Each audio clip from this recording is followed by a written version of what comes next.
बदनामी और तलाक। राधा बस रोए चली जा रही थी। उसके आंसू रुकने का नाम नहीं ले रहे थे। वो अपनी माँ से बार बार एक ही बात कह रही थी, मुझे बदनाम करके उसे क्या मिला? सिर्फ उसे डाइवोर्स यानी तलाक आसानी से मिल जाए। उसने मेरा नाम गैर मर्दों के साथ जोड़ दिया, मेरी जिंदगी नर्क बना दी। मेरे पति होते हुए भी खुद मुझ पर ये इल्ज़ाम लगा रहे हैं। ये वही इंसान है जो कल तक मेरे लिए सब कुछ करने को तैयार थे, दिन को रात कहने को तैयार थे। आज अपने अहंकार में मुझे नीचा दिखाने के लिए मुझे तलाक दे रहे हैं। मेरी गलती क्या है? अपने और अपनी बेटी के लिए आवाज़ उठाना। अब लोग भी मुझे अजीब नज़रों से देखते हैं, गंदी बातें करते हैं। रास्ते पर चलना मुश्किल हो गया है। सहेलियों ने भी मुंह फेर लिया। बस कुछ ही मुझे समझती हैं और मेरे साथ है। माँ, आपका, भाई बहन का साथ और बेटी का प्यार और साथ मेरा हौसला बढ़ाता है। मैंने भी फैसला कर लिया है, मैं लोगों के तानों से, बदनामी से डरूंगी नहीं, झुकूंगी नहीं, रुकूंगी भी नहीं। अपने आत्मसम्मान और हक के लिए बिना थके लड़ूंगी लोगों से, उस इंसान से जिसमें इंसानियत ही नहीं रही। और फिर शुरू हुआ कोर्ट कचहरी के धक्के। पैसों की और समय दोनों की बर्बादी पर कोई दूसरा रास्ता दिख नहीं रहा था।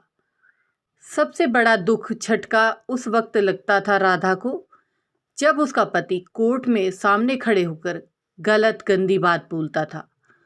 वो बहुत मायूस हो जाती थी। कभी कभी सब कुछ छोड़कर कहीं दूर भागना चाहती थी, पर उसका अंतर्मन उसे झकझोर देता।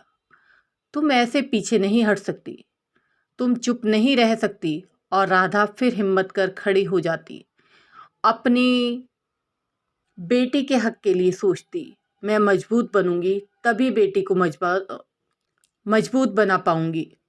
जैसे जैसे कोर्ट में केस आगे बढ़ रहा था, राधा का आत्मविश्वास भी बढ़ता जा रहा था। राधा बेझिझक अपना काम करने लगी थी। उसे महसूस होने लगा था कि लोगों के सामने एक अच्छी शादीशुदा जिंदगी का दिखावा करना बहुत गलत था।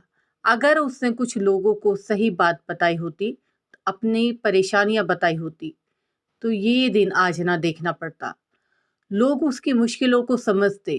खैर, जो होना था हो गया, सोचकर राधा ने ठंडी सांस ली। अब वो खुलकर जिएगी अपनी जिंदगी। उधर राधा के पति को भी एहसास हो गया था। उसने राधा पर झूठे इल्जाम लगाकर मुसीबत मोल ले ली है। उसने तो सोचा था राधा जैसी समाज में एक अच्छी जिंदगी जीने का दिखावा करने वाली औरत मुंह बंद कर चुपचाप घर में बैठ जाएगी, पर हुआ सब कुछ उल्टा।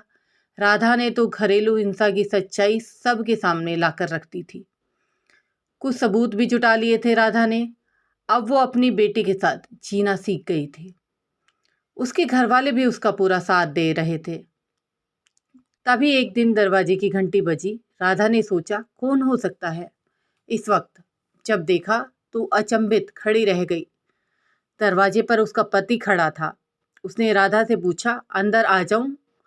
राधा ने कुछ सोचकर हाँ बोल दिया। उसे अंदर आने दिया और पूछा, अब क्यों आए हो?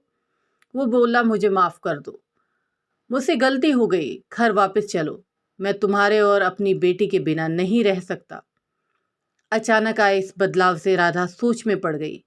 वो कुछ समझ नहीं पा रही थी, पर उसका पति केस वापस लेने की और साथ में सुखी जीवन बिताने की बात कर रहा था। उसने राधा से कहा, चाहो तो थोड़ा सोचकर जवाब देना। पर राधा का जवाब तो तैयार था। उसने साथ जाने से मना कर दिया और बेटी ने भी बोल दिया, मैं मम्मी के साथ ही रहूंगी। राधा का पति ये बोलकर तुम ठीक नहीं कर रही हो, वहां से चला गया। पूरी रात वो सोचती रही, उसने गलत निर्णय तो नहीं लिया? क्या मुझे अपनी बेटी के अच्छे भविष्य के लिए साथ चले जाना चाहिए था? बेटी को माँ पापा दोनों मिल जाते, शायद सच में उनकी सोच बदल गई हो। सोचते सोचते सुबह हो गई। सब घर वाले भी सोच रहे थे क्या किया जाए। इंसान बदल भी तो सकता है, पर सबने समझदारी दिखाकर कुछ दिन इंतजार करने को कहा। तभी केस की तारीख भी आ गई।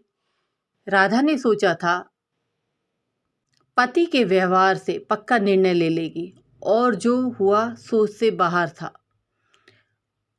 पति का वही रूप पाया। राधा आज भी अपने बेटे के लिए लड़ रही है। बस एक बात सोचती है कि उस दिन उसका पति बदला रूप लेकर घर क्यों आया था। क्या साथ जाना सही था, या अपने हक, अपने आत्मसम्मान के लिए लड़ना। आज की कहानी आपको कैसे लगी, कमेंट बॉक्स में ज़रूर बताएं। थैंक यू दोस्तों।